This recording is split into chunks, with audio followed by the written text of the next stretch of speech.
The bitterest sting of deceit is the moment it transforms reality into a personal assault.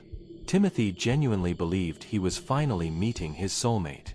Aiyana was convinced she could keep her most fundamental truth hidden forever. Their relationship began digitally, escalating from fleeting DMs to months of intense late-night calls, emotionally charged texts, affectionate nicknames, exchanged photos, shared dreams, and an elaborate, costly fantasy fueled initially by sympathy and culminating in a fatal confrontation. He was 58. She was 25. He owned a sprawling property near Calgary, Alberta. She leased a studio apartment in Vancouver, British Columbia, and aspired to launch her own luxury wig brand. They had never met face to face.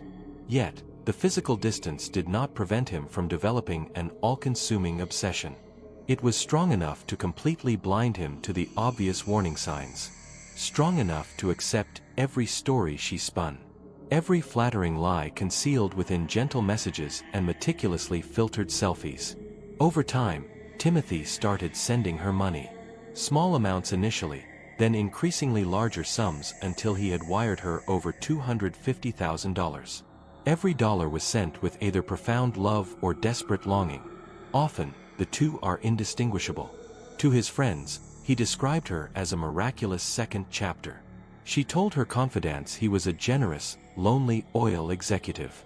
For him, it was a profound romance. For her, it was a ticking time bomb. And the explosion was immediate, because within 12 hours of their initial meeting, he produced a firearm and she was left lifeless on her floor, a bullet lodged just inches from her heart. That's the official police report. But what truly unfolded inside that small Vancouver apartment? Why did a man who flew across the country just to embrace her ultimately end her life?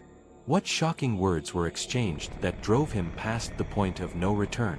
And what devastating secret had she been protecting all along? This was no arbitrary act of violence. This was something deeply personal, a collapse of intimacy that utterly destroyed a man who was already living on the periphery of life. Because when men like Timothy Callahan break, they don't just feel pain, they fracture violently. And in that terrifying instant, love is not the only thing that is murdered.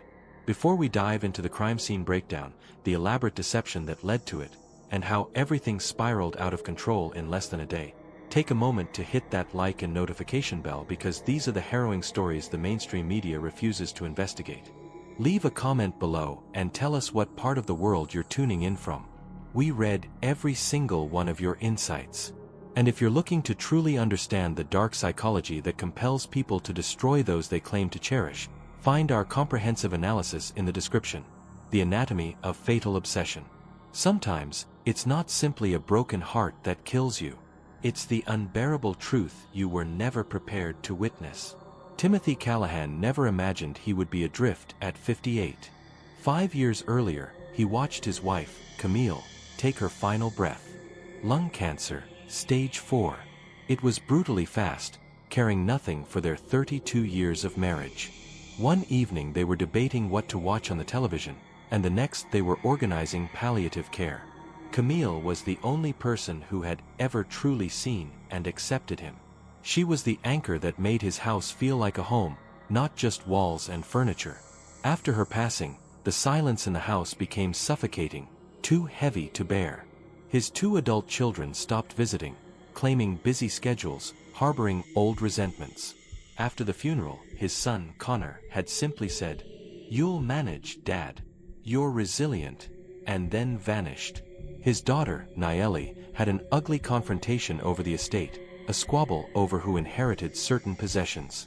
She never called again after that. Now, Timothy sat alone in a quiet, immaculate suburb of Calgary. A tired leather armchair, a giant and used TV, and a refrigerator that hummed a louder tune than his phone ever did. He had a substantial retirement fund. He owned his house outright.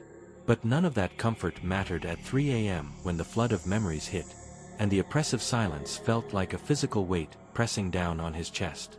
That's when he discovered the online world. Initially, it was YouTube, watching young couples documenting their lives, laughing, bickering, cooking, kissing. Then came Facebook, followed by various dating platforms. ones for mature companionship, then those that simply promised undivided attention. And one sleepless night, scrolling through TikTok, he saw her, Kaya Solstice. At first glance, he thought she must be a celebrity.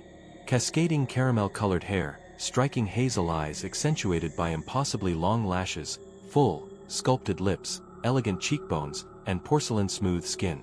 Every video was expertly lit. She favored shimmering, curve-hugging satin dresses. She danced with grace, she smiled invitingly, and she murmured intimate secrets directly into the camera lens. Then, she started a live stream. Timothy clicked the link. She was interacting with her fans, playfully responding to comments, fielding questions. When she read his comment, "You possess the most stunning beauty I have ever encountered," she paused, offered a dazzling smile directly at the screen, and responded, "Thank you so much, sweetheart. That truly made my night." That single moment was the catalyst. He followed her instantly. He subscribed to her exclusive content page. He sent a private message. She responded within minutes. That is how it all began. Small, innocent, and seemingly safe. "Good morning, Timothy. Sleep soundly, my love. I wish you were here so I could cook for you." Timothy felt an unfamiliar jolt of life, as if he had been pulled from the depths of a suffocating ocean. She confided in him about her ambitious goals, her plans to open a high-end salon, how she had attended college but was forced to drop out due to manipulative ex-partners and personal trauma. How she had been hurt deeply before, exploited, and simply yearned for a partner who would treat her with respect. Kaya Solstice was not born into glamour. She was born Liam James in a modest peeling house on the outskirts of Toronto. One of 4 siblings raised by a deeply religious father who quoted scripture more often than he offered affection, and a mother who preferred strict discipline over comforting words. From the age of 7, Liam was different. More sensitive, contemplative, drawn to his sister's accessories more than the neighborhood kids' hockey sticks. This inherent gentleness was noticed, and it was harshly punished. At 14, he was dragged down the basement stairs by his father's belt, locked in for 2 days with nothing but a mattress and a water bottle, referred to as spiritual cleansing. By 17, Liam had mastered the art of being invisible, how to agree, how to smile blandly, how to walk with a straight, masculine posture to avoid confrontation. But deep inside, a woman was slowly, patiently waiting.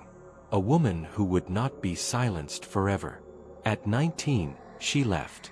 She secretly gathered her father's emergency money, boarded a Greyhound bus, and never looked back. She became Aiyana. Not instantly, but deliberately, piece by agonizing piece. She sculpted herself out of her profound pain. First the hair, then cosmetics, then hormones, then subtle facial work, then vocal training, and finally surgical procedures. She worked grueling shifts as a waitress, poured drinks at high-end lounges, and eventually discovered a source of income that surpassed everything else: validation. It began with a webcam, late nights, diffused lighting, pre-written flirty lines, and an assumed name. She would sit for hours, offering older men the affirmation they craved, allowing them to project whatever version of her they desperately needed. It paid the rent, bought stylish clothes, fixed her teeth, and gradually, she cultivated a loyal following. First hundreds, then thousands, then over 300,000 followers on TikTok. She learned the perfect angle for a pose, the most flattering outfit, how to thank a donor with the perfect sequence of emojis. But occasionally, a user would appear who was more than just another faceless follower. Someone like Timothy Callahan. He didn't flood her inbox with crude invitations or inappropriate photos. He sent a single heartfelt message: "You possess the most stunning beauty I have ever encountered. Thank you for bringing a smile to an old man's face." She nearly archived the message, but something about his measured tone made her hesitate. It wasn't demanding. It wasn't creepy. It felt profoundly honest. She examined his profile. A reserved man, few photos, a golden retriever, a slightly faded picture of a wedding day. He wasn't her typical demographic, but his words resonated. She replied, "You are sweet, sweetheart." That message truly brightened my night. He messaged again the next day, and the day after that. She didn't expect the connection to deepen, but he remained consistently present, asking about her day, wishing her good night every evening, sending small e-gift cards, $20, $50, then $100. He confessed that she reminded him of someone he had loved and lost, and that revelation made her feel cherished, but also powerful. She started communicating more frequently. She called him babe, sent short voice notes when her pitch was carefully controlled to sound feminine. She always avoided video calls, claiming her camera was unreliable. She told him she was pursuing a degree but had to stop after a traumatic relationship. She told him she worked as a freelance social media manager, but the pay was inconsistent. She never revealed her birth name, or that her government ID still indicated male, or that her voice naturally deepened if she wasn't careful. She convinced herself it didn't matter.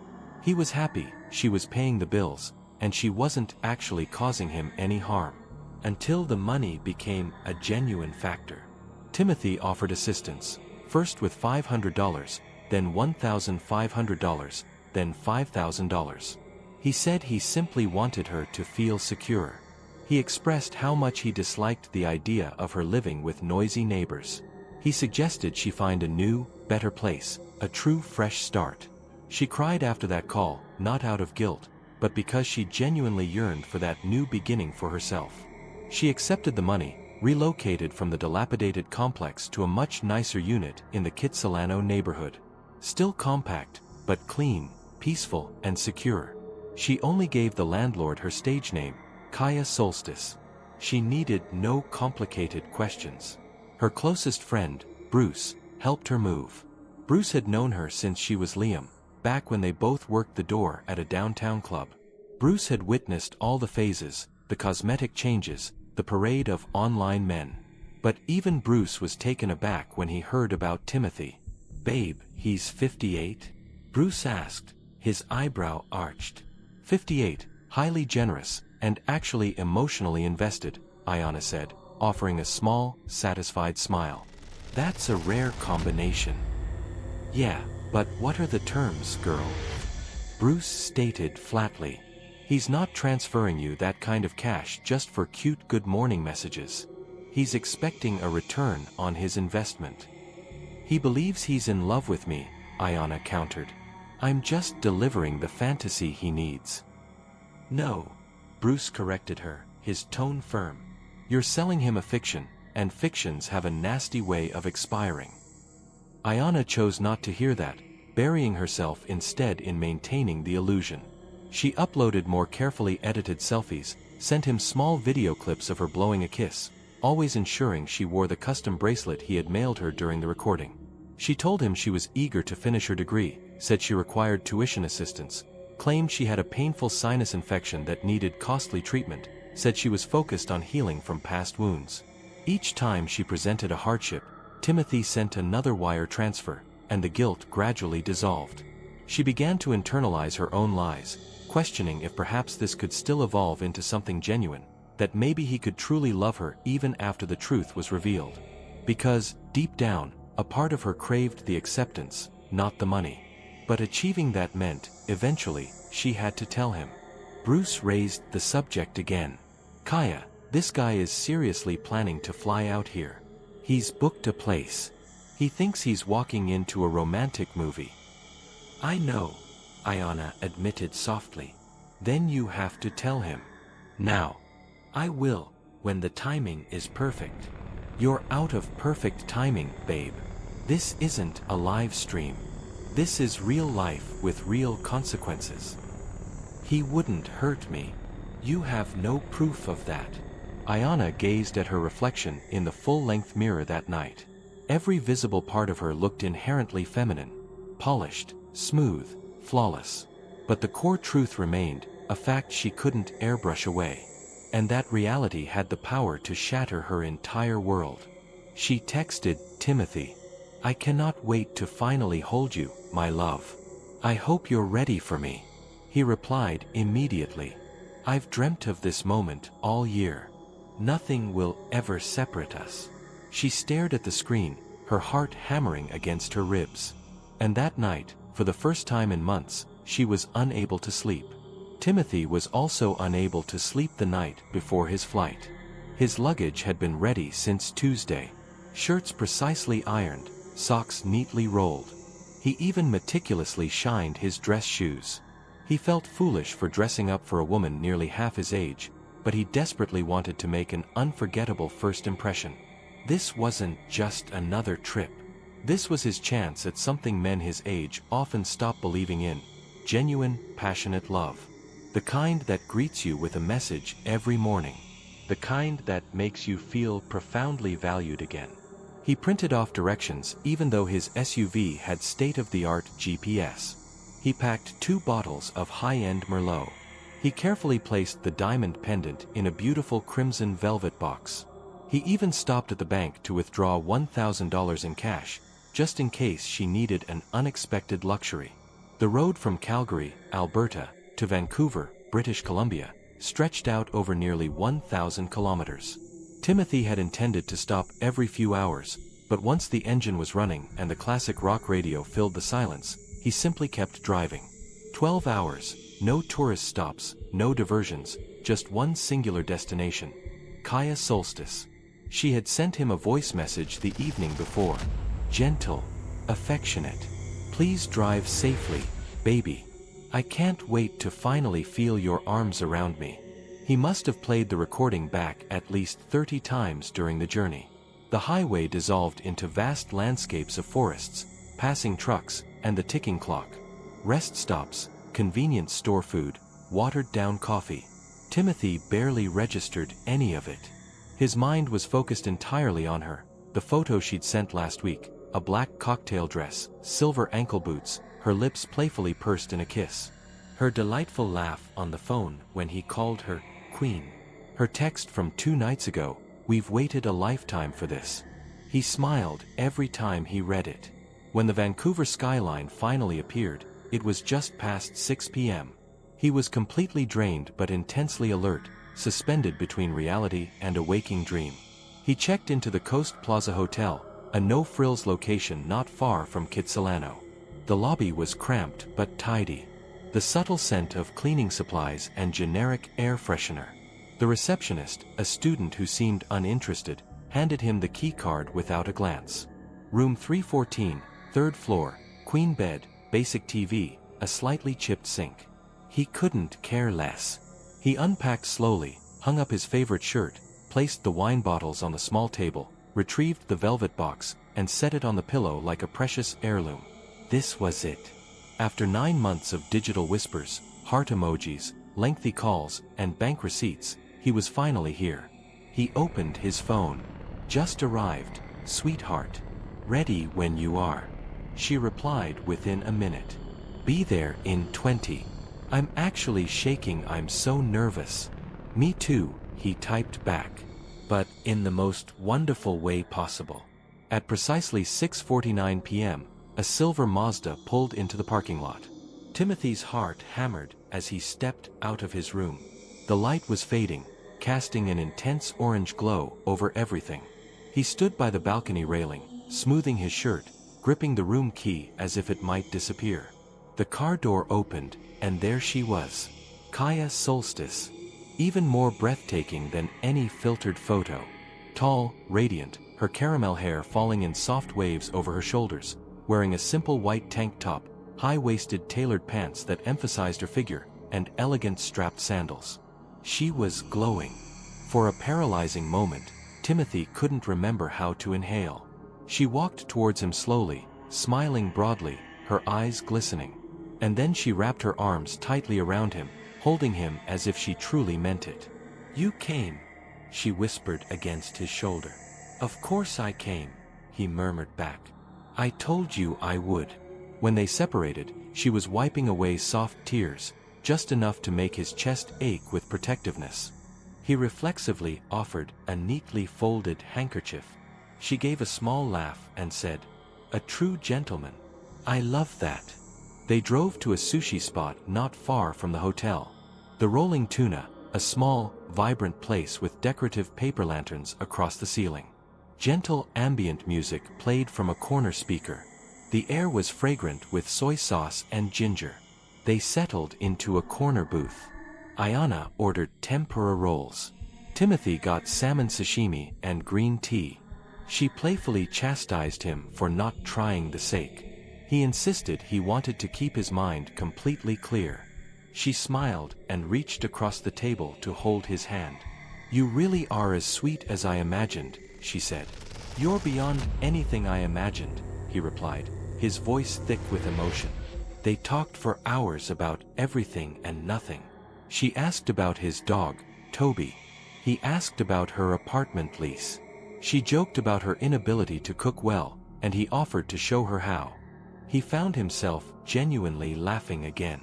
A full-bodied, uninhibited, pain-forgetting laugh he hadn't felt in years. She giggled in response, leaned in, touched his forearm, and called him babe right in front of the server. For those 3 hours, the outside world ceased to exist. No apps, no transfers, no secrets, just the two of them. After dinner, they walked a short distance through the nearby Gastown area. Aiyana showed him the beautiful, hidden alley where she shot some of her professional photos.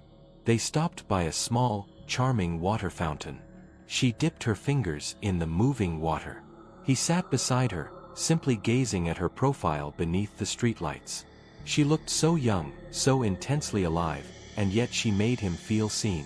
"You know," he confessed, "I never thought I would feel this connection again. Not after Camille." "Your wife?" she asked softly. He nodded. "She was everything. But the last few years, I felt like I was just waiting to disappear." Aiyana turned to him, her expression softening with genuine emotion. "You're not disappearing, darling. You're finally starting to live again." He longed to kiss her right then, but she gracefully leaned back. "Tomorrow," she whispered. "Let's cherish this moment. No rush." Back at the hotel, she walked him to the door of his room. Before he stepped inside, he pulled the crimson velvet box from his blazer pocket and presented it to her. "This is for you," he said. "It's a simple token, but it's real." She opened the box slowly. Inside was a delicate diamond pendant necklace, shimmering, sophisticated. She gasped audibly. "Timothy, this is exquisite. You really shouldn't have." "I wanted to," he insisted, "because no one has ever made me feel the way you make me feel." She looked down, swallowed hard, then pulled him into a second, fierce hug. "Thank you," she whispered. "You have no idea how much this means to me." She stepped back, her cheeks flushed with color. "Get some much-needed sleep," she said. "Tomorrow is going to be even better. I promise you." He watched her silver Mazda disappear into the city night, then went inside and sat on the edge of the bed, staring at the door for several minutes. His phone vibrated. "I can't stop smiling. Sweet dreams, angel." He replied immediately. "You have no idea how much I needed this. I haven't felt truly alive in years." He put the phone down and lay back. A genuine, unguarded grin spread across his face. For the first time in a long time, he didn't feel like an old, widowed man in an empty house. He felt chosen, desired, and deeply understood. But down the road in that silver Mazda, Aiyana was not smiling. She was profoundly quiet. Bruce had texted her 4 times already. "Did you tell him yet? You have to do it, Jazz. He's going to crash hard. Don't wait too late." Aiyana stared at the diamond pendant resting in her lap. The sparkling stone caught the intense glow of the streetlights. She thought about the way Timothy had looked at her, how his hand had trembled slightly when he presented the gift, how his eyes searched her face as if he were trying to commit every detail to memory. She desperately didn't want to destroy that innocence, but she knew exactly what tomorrow meant. There would be no screen separating them, no softening filters, no protective distance, no more lies. By tomorrow night, the truth she had concealed would be standing in the same room as the man who had paid for the right to love her. Tomorrow was either a profound new beginning or an absolute detonation. And either way, there would be no going back. The following evening arrived with a palpable sense of foreboding. Timothy spent the entire day nervously pacing his hotel room, opening and shutting drawers repeatedly, straightening objects that were already neat, meticulously arranging the wine bottles, refolding his shirt, aligning the hotel stationery on the desk. His heart had been racing since he woke up. It wasn't just anticipation, it was the intense feeling of being on the precipice of something immense, something life-altering. She was coming tonight, finally. Aiyana, the woman who made him feel younger, desired, noticed, and truly alive again. She texted him in the afternoon, "I'll be there around 9. Wear something you feel confident in." He shaved twice, changed shirts 3 times, and applied a subtle cologne he hadn't touched since Camille's funeral. The scent gave him a momentary pang of guilt, but it vanished instantly as he thought about Aiyana's voice in his ear and the tender way her hand had rested on his arm the previous night. This was real. This was no longer a digital fantasy. He lit the candles he'd brought, played smooth jazz on his phone. A timeless classic. He dimmed the bedside lamp and sat on the edge of the mattress, his hands tightly clasped, his eyes fixed on the door. At precisely 9:08 p.m., he heard a discreet knock. When he pulled the door open, the rest of the world simply dissolved. She stood there in an exquisite midnight blue velvet dress that perfectly contoured her figure. Her caramel hair flowed over her shoulders in gentle waves, large gold hoop earrings sparkled, and she wore tall, elegant stilettos. She was breathtaking, and for a silent second, all Timothy could do was stare. "You certainly clean up nicely, Mr. Callahan," she whispered, gracefully stepping inside. He took a step back, allowing her to enter. She moved slowly, her hips swaying gently, her eyes scanning the room. The candles flickered warmly. The jazz music pulsed softly in the background. "This is lovely," she said with a soft, inviting smile. "You make it look much better," he managed to reply. She turned to face him. "You look nervous," he chuckled awkwardly. "A little, yes," she admitted. "I don't believe it." "I'm serious," she insisted, her voice now a little strained.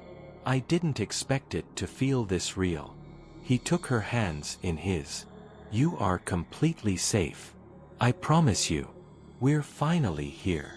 "Yeah," she agreed, quietly. "We are." There was a pregnant pause, a silence so thick it felt like it was pushing against the walls. Aiyana looked down at her feet, then quickly up at him, then down again. "Timothy," she began, her voice suddenly trembling. "Before we go any further tonight, I have to tell you something." "Okay," he said, instantly uneasy, feeling a sudden chill. She pulled her hands from his, took a deep breath, and then another. Then, her voice cracking with the effort, she said, "I was assigned male at birth." The words hit the air with the force of an actual gunshot. She rushed to continue, trying to fill the sudden, terrifying void between them. "My birth name was Liam. I fully transitioned when I was 19. I've been living completely as a woman for years, but I never told you because I was terrified. I was so afraid I would lose you." Timothy didn't move. He didn't even blink. He simply stared, his face frozen. The soft jazz continued to play, but it sounded distant and meaningless now. His lips parted slightly, but no sound emerged.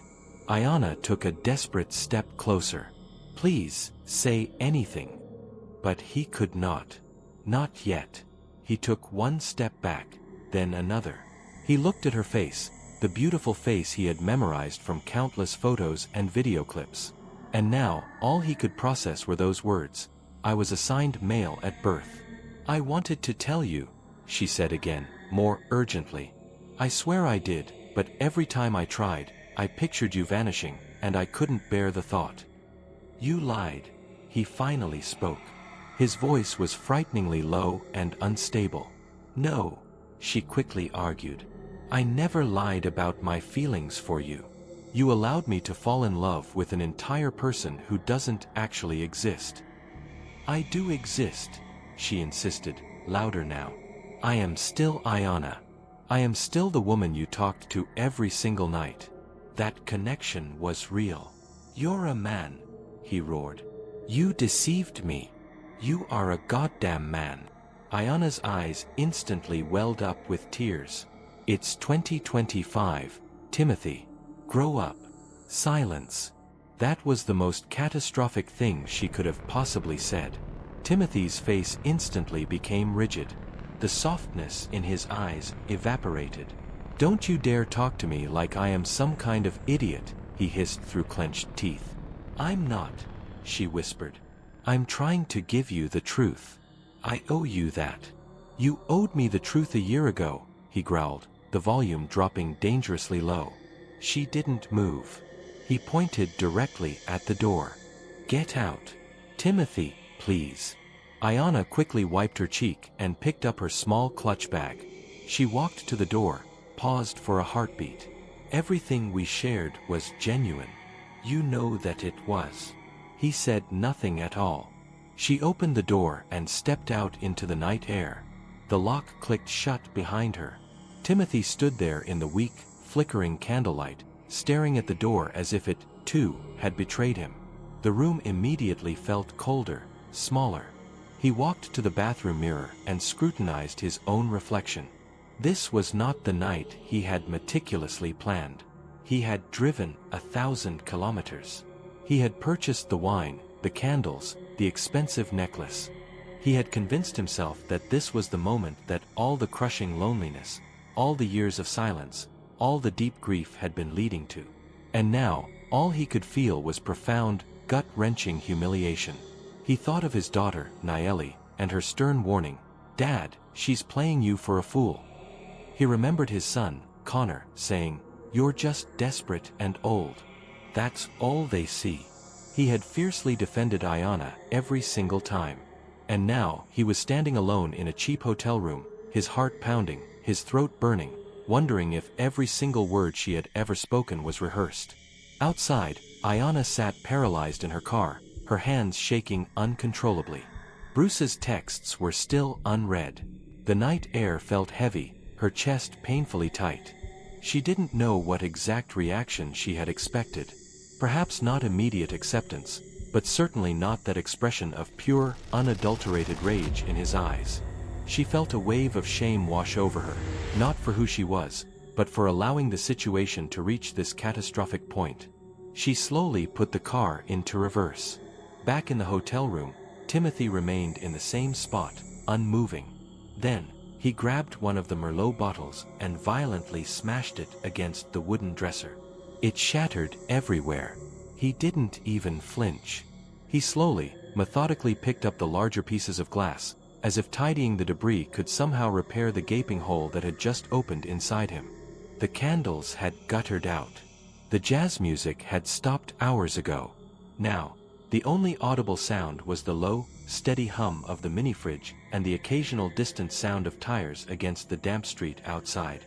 Timothy sat back down on the edge of the bed, fully dressed, elbows resting on his knees, his fingers laced together and pressing hard enough to cause pain. He hadn't moved since Aiyana left. He hadn't blinked much either. The room now smelled of melted wax and sour wine, and something else, something sharp and bitter, like grief that had curdled into pure hatred. His eyes were fixed on the cracked screen of his phone, as if it might present a different reality. A version where none of this conversation had taken place, where she hadn't said those words, where he hadn't heard them. But it had happened. "I was assigned male at birth." Those words didn't just echo, they multiplied, bouncing around his skull, growing sharper and louder with each loop. And then, the last, devastating line she spoke, "It's 2025, Timothy. Grow up." That was the thing that truly stung. Not just the deception, not just the $250,000, but the condescending tone, the profound dismissal, the implication that he was the one at fault for being blindsided, for being completely devastated, for being systematically tricked. He leaned his head back and let out a dry, humorless laugh. Grow up. He had been through personal wars, buried his parents and his beloved wife, raised 2 children who now barely spoke to him, worked every single day of his life until his back gave out, paid every debt, never asked for charity. And this child, this boy in a dress, had the audacity to tell him to grow up. He stood up abruptly, the sudden movement making him momentarily light-headed.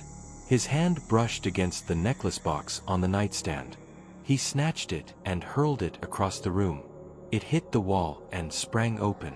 The diamonds scattered across the carpet like a spray of broken promises. He walked into the bathroom and stared hard into the mirror. His reflection looked alien, old, hollowed out, consumed. What had he done? What had he sacrificed? He opened his banking app, typing in his security code with trembling fingers. There it was. The wire transfers. $251,390 to Kaya Solstice over 9 months. He scrolled back through the receipts. Jaw work, tuition fees, apartment security deposit, emergency medical, personal wellness, groceries. It was all there. Every lie meticulously documented, every fantasy itemized. He punched the wall with brutal force, hard enough to break the skin on his knuckles and crack the thin motel drywall. The pain didn't even register. His breathing came in short, desperate gasps. His chest rose and fell like a man drowning. He grabbed his phone again, went to TikTok, and searched her handle at Kaya Solstice. There she was, still perfect, still flawless, still a lie. He scrolled through her feed, vacation shots, expensive handbags, long lashes, professional filters, provocative lingerie, all paid for with his money. Then he saw it, a brand new post, just uploaded. She was posing confidently in front of a brilliant white Audi Q5, her hand resting on the hood, wearing a sharp magenta jumpsuit and oversized sunglasses. Standing right next to her was another man, tall, heavily muscular, shirtless, grinning like he had just won the lottery. The caption read, "New ride, new phase, new energy. Black heart #blessed." Timothy's vision blurred. His hands shook violently. He clicked on the man's profile. More gym selfies.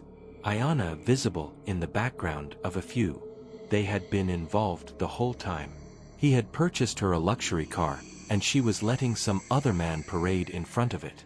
The shame slammed into him like a locomotive. He felt violated, deeply humiliated, utterly bankrupt. He heard his son, Connor, laughing in his memory. "You gave your life savings to a catfish, Dad." His daughter Nayeli's voice followed. "You're so desperate, Dad. You want love so much you'll fall for any setup." And then, Camille's loving warning. "I always told you, don't go looking for what's already gone." He dropped the phone, sank slowly to the floor, clutched his knees like a bewildered child, and sobbed uncontrollably. But the moment of grief passed quickly. The tears dried fast. What followed wasn't sadness. It was a terrifying clarity. A dark, resolute heaviness. At 3:15 a.m., he picked up his phone and typed a single, cryptic message. "I have to see you. I forgive you. Just come talk." No punctuation, no hesitation. He hovered his finger over the send button, then pressed it. The delivered checkmark appeared instantly, but the red receipt never materialized. He waited. 5 minutes, 10, 15, nothing. By 3:30 a.m., he was frantically pacing the perimeter of the room. He opened his suitcase, reached deep into a hidden pocket, and pulled out the .38 special revolver he had acquired during the drive down. No background check, no formal paperwork, just a quick, discreet exchange behind a remote gas station in Hope. He hadn't genuinely planned to use it. He told himself it was purely for protection. But tonight, it felt different in his grasp. He slid the cold metal into his coat pocket, took one last sweeping look around the shattered room, then opened the door and stepped out into the damp, silent Vancouver night. The streets were deserted. The yellow streetlights flickered overhead. A fine, soft mist had begun to fall. The air smelled of wet asphalt and blooming jasmine. He walked with a determined stride. His legs knew the route, even if his mind had gone completely numb. 13 minutes. That's how close her apartment was to the hotel. 13 minutes to the complex she had proudly shown him in pictures. He passed a convenience store, a closed coffee shop, a wall covered in graffiti that read, "Trust is a slow poison." He gave a small, humorless chuckle under his breath. No kidding. Each footfall was like a relentless drumbeat in his chest. Every step matched a thought. Liar. Thief. Man. He saw her apartment building up ahead. The main gate was slightly ajar. He slipped through. The hallway was completely silent, shrouded in the deep, early morning shadows. The porch light for apartment 1C flickered slightly, casting a faint golden hue across the front step. Crickets chirped loudly. Somewhere nearby, a pipe dripped water. Timothy stood there in the profound silence, his coat zipped up high, one hand jammed deep into his pocket, his fingers wrapped tightly around the cold steel of the .38 revolver. His face was devoid of expression, not rage, not fear, just a terrifying flatness. The way a man looks after the core of his being has irreparably fractured. He didn't knock loudly. He tapped gently, twice. The kind of sound that wouldn't disturb the neighbors. The kind that quietly says, "It's just me." Inside, Aiyana was dozing on her couch. She had fallen asleep with the television still playing. An old, black-and-white romance movie cast dancing lights and shadows across her face. Her phone vibrated silently on the coffee table. One unread message. She hadn't seen it. She woke to the quiet tapping, blinking slowly, disoriented and groggy. She checked the digital clock. 3:41 a.m. Another gentle knock. She stood up, pulling her oversized t-shirt down over her thighs. Her hair was tousled, her eyes heavy with sleep. "Who is it?" she called out softly. No answer. She padded barefoot to the door, peered through the peephole, and saw him, Timothy, standing completely alone under the porch light, still silent. She hesitated for a moment, then cautiously opened the door, just a small crack. "Timothy, it's late. What are you doing here?" That is when the first shot erupted. The sound was muffled, compressed, quick. It struck her in the upper chest, just beneath the collarbone. She stumbled backward, a sharp gasp catching in her throat. Her hands flew to the wound, as if she could rewind the moment. She stared at him, bewildered, profound disbelief in her eyes, her mouth slightly open, blood already saturating the thin fabric of her shirt. "Wait, Timothy, please." Pop. The second shot came fast, low near her ribs. Her body instantly buckled. She collapsed backward onto the polished kitchen tile, knocking a chair over as she went down.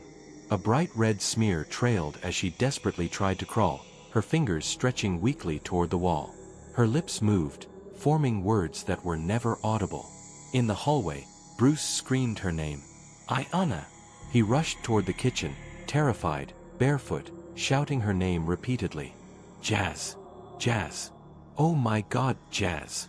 He found her curled on the floor, the blood rapidly pooling beneath her. And standing directly over her, Timothy, the gun still rigidly raised, his arm outstretched, breathing heavily. For a split second, he was completely frozen, not moving, not speaking. He simply gazed down at the destruction he had wrought, as if waiting for a signal. As if he expected her to miraculously get up and declare it was all a terrible, elaborate test. But she didn't. Aiyana blinked twice, then once, and then not again. Bruce lunged forward. "You monster!" Timothy snapped back to action, spun around, and ran. He bolted through the living room, past the overturned chair, and through the open front door. Bruce scrambled after him, barefoot, screaming hysterically, "Help! He shot her! He shot her!" 3:45 a.m. The building's CCTV system captured the event. The grainy black and white footage showed him urgently exiting the apartment complex gate. He jogged at first, then sprinted, still wearing his coat, the gun tucked away inside. He vanished around the corner. Back inside 1C, Bruce was on his knees beside Aiyana, shaking her violently. "Stay with me, Jazz. Come on, look at me." Blood poured through the front of her shirt. Her breaths were shallow, rattling gasps. Her eyes were open, but blank. Bruce frantically grabbed his phone with one hand, using the other to press down on the catastrophic chest wound. The screen was slick with blood. He dialed 911. "Please, my friend has been shot. Twice. She can barely breathe. Please send help right away." Dispatch logged the emergency call at 3:47 a.m. Police officers arrived at 3:55 a.m. EMTs at 3:59 a.m. They immediately initiated CPR, applied pressure, started an 4-line, but it was far too late. At 4:22 a.m., the lead paramedic officially pronounced her dead on the kitchen floor. Aiyana Solstice was 25 years old, shot twice. One bullet passed through her chest and perforated a lung. The other tore through her liver. The blood loss was massive and immediate. The pain was brief but searing. According to the subsequent autopsy, she had no chance of survival. Not at that close range. Not with that specific weapon. Police immediately took Bruce's statement. He was still in a state of profound shock. His hands would not stop shaking. He was just standing there like a statue. I screamed, and then he just ran. He told them about the violent confrontation the night before. He explained that she had finally revealed the truth, that Timothy had looked at her as if she were dirt. He handed over the text messages, the TikTok screenshots, the final, chilling message from Timothy that night. I have to see you. I forgive you. Just come talk. He also showed them the diamond pendant necklace, still resting on the counter. The crimson velvet box was cracked open, the stone untouched. Detectives meticulously reviewed the footage, mapping the timeline precisely. CCTV from the hotel showed Timothy leaving the property around 3:30 a.m., walking in the direction of the victim's apartment. Security video from the front gate at 3:45 a.m. showed him leaving again, frantic, constantly looking over his shoulder. The timeline was impossible to refute. But the definitive proof was the traffic camera positioned across from the complex. It captured a perfectly clear image of a silver GMC Terrain driving away mere minutes after the reported shooting. They ran the plates immediately. The vehicle was registered to a Timothy William Callahan of Calgary, Alberta. Retired, widowed, no prior criminal record. A rapid background check revealed over $250,000 in wire transfers sent to a Aiyana Solstice. The same name now listed on a homicide report in Vancouver. The connections were made instantly. The walk back to the hotel was colder than before. Vancouver's mist clung to Timothy's coat, but he felt nothing. His legs moved automatically. Each step echoed louder than the last. By the time he reached the Coast Plaza Hotel, it was nearly 4:30 a.m. The hotel was deathly quiet, only a single light on in the manager's office. No one saw him quietly slip inside room 314. He didn't bother to switch on the lights. The candles were burnt down to waxy pools. The gift box still lay open and shattered on the floor. The room smelled of old wax and spilled wine. Timothy sat on the edge of the bed, elbows on his knees, a smear of blood on his sleeve. He made no effort to wipe it away. At 4:45 a.m., just before the pale sunrise, Timothy walked out of the hotel and climbed into his silver GMC Terrain. It was parked 2 spots from the main entrance, exactly where he had left it. He started the engine. The radio came on softly, AM news crackling through static. He immediately turned it off, put the car in drive, and left Vancouver behind without a single glance backward. The Trans-Canada Highway stretched out, wide and empty. He passed desolate roadside diners, remote gas stations, and faded billboards for motor oil and church sermons. None of it registered. His hands remained fixed at 10 and 2. Eyes forward, his mind a complete blank. It was over. It had been done. And now, he just needed to make it home. He crossed into Alberta by noon. Saskatchewan by sunset. He never stopped except to refuel the tank. He paid cash every time. He kept his head down low. He didn't speak unless it was absolutely necessary. In Banff, he pulled off the highway and parked near a small, frozen creek just outside the town. There, he reached into the back seat, unzipped a worn duffel bag, and pulled out the .38 special revolver, the exact weapon that had fired 2 shots to end a life.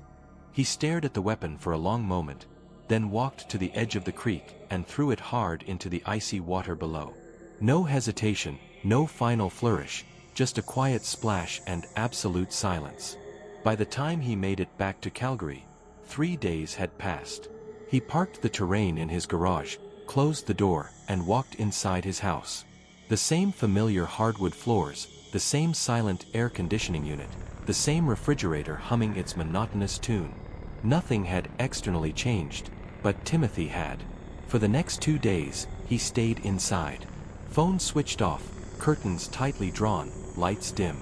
He watched the local news with the volume muted. Nothing about Vancouver. No mention of a young woman shot in her apartment. No headlines about trans identity, online romance gone wrong, or a 58-year-old man crossing provincial lines to commit murder. He started to believe he had actually gotten away with it. Maybe no one had truly seen him. Maybe Bruce hadn't told the police everything. Maybe. But denial is only effective when you don't realize that justice is already in motion. Vancouver detectives were working fast. CCTV footage from the Coast Plaza Hotel showed Timothy leaving the premises around 3:30 a.m., walking in the exact direction of the victim's apartment building. Security video from the complex gate at 3:45 a.m. showed him leaving again, hurried, nervously checking over his shoulder. The timeline was completely solid. But the final piece of evidence was the traffic camera on the main street. It captured a crystal-clear image of a silver GMC Terrain driving away just minutes after the shooting. They ran the license plate immediately. The vehicle was registered to a Timothy William Callahan of Calgary, Alberta, the retired widower with no record.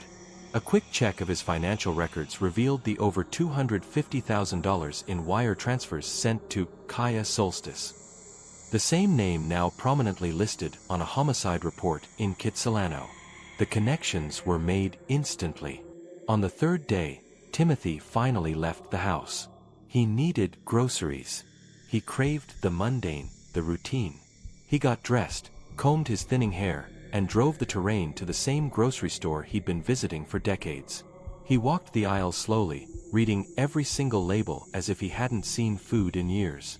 Milk, eggs, whole wheat bread, crackers, bananas. The store was quiet. No alarms, no tension in the air. It felt as if life had simply reset, as if the past few days were just a long, bizarre dream.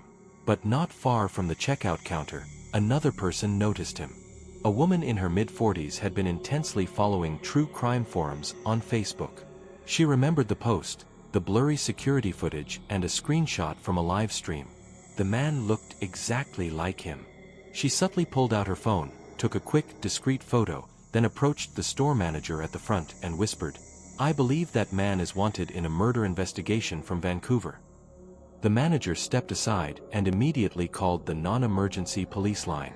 Dispatch took the tip seriously. 2 unmarked patrol cars pulled into the parking lot within 10 minutes. Timothy was standing in the checkout line when he felt a gentle tap on his shoulder. 2 plainclothes detectives, 1 man, 1 woman. They didn't raise their voices. They didn't draw their weapons. They simply flanked him calmly. "Mr. Timothy Callahan?" the male detective asked. He turned. He didn't resist. He didn't flinch. He simply looked at them and said, "Yes. We need to speak with you. Please come with us." He nodded. He didn't ask why. He didn't pretend to be confused. He just left the shopping cart exactly where it was and walked slowly between them, quiet and compliant. As they exited the store, one officer formally read him his rights. When they reached the patrol car, Timothy turned to the female detective and said, "I only wanted to be loved. I didn't realize I was being stalked." They placed him gently in the back seat. No cuffs were necessary in front of the store, no struggle, just absolute silence.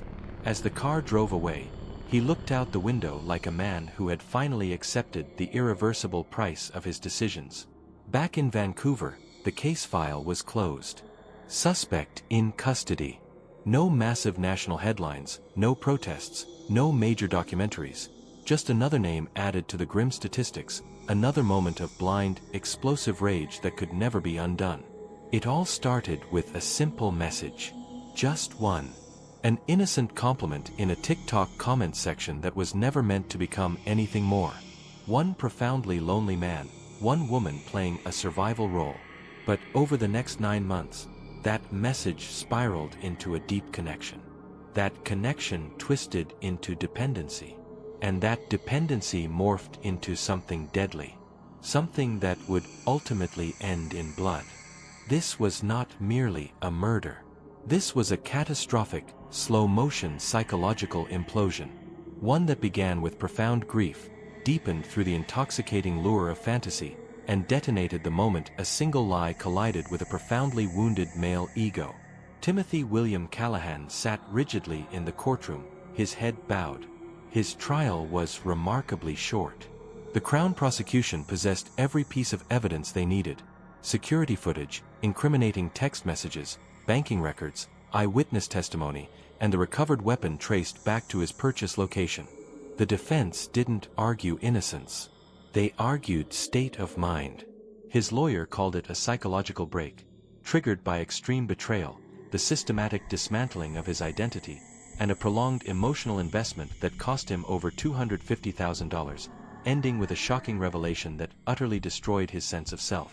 They didn't deny he pulled the trigger. They simply wanted the court to believe he was not sound of mind when he did it.